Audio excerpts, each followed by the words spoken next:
Selamat siang anak-anak semuanya, semoga kita dalam keadaan sehat semua ya. Sekarang kita lanjutkan ke pelajaran bahasa Indonesia. Nah, pada subtema 1 kita sudah mempelajari apa itu wawancara, narasumber, dan pewawancara. Sekarang kita lanjutkan ke tahap-tahap wawancara. Nah, ada 3 tahap, yaitu yang pertama tahap persiapan, yang kedua tahap pelaksanaan, dan yang ketiga tahap penyusunan laporan hasil wawancara.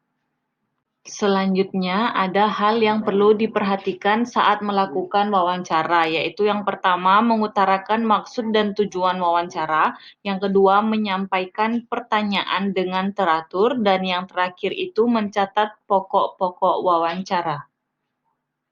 Nah, saat kita melakukan wawancara, ada sikap yang perlu diperhatikan, yaitu yang pertama, netral, yang kedua, ramah, yang ketiga, adil, dan yang terakhir itu menghindari ketegangan. Selanjutnya, contoh format laporan hasil wawancara. Yang pertama itu latar belakang. Nah, berisi alasan melakukan wawancara. Yang kedua, maksud dan tujuan, yaitu berisi maksud dan tujuan kita melakukan wawancara. Dan yang ketiga itu topik, berisi informasi tentang hal yang ingin dibahas dalam wawancara. Nah, yang keempat, waktu dan tempat pelaksanaan itu berisi informasi tentang kapan dan di mana wawancara dilakukan. Yang kelima itu laporan hasil wawancara berisi nama narasumber, pewawancara, dan hasil wawancara.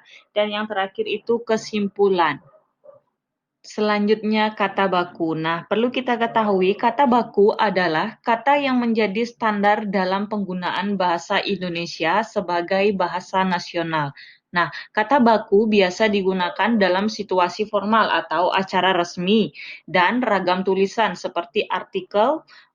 Nah, setelah kata baku ada kata tidak baku. Nah, kata tidak baku adalah kata yang tidak menjadi standar dalam penggunaan bahasa Indonesia sebagai bahasa nasional.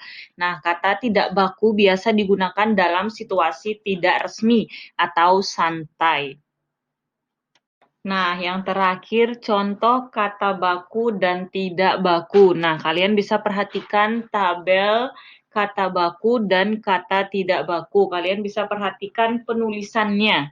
Mana kata baku dan mana kata tidak baku.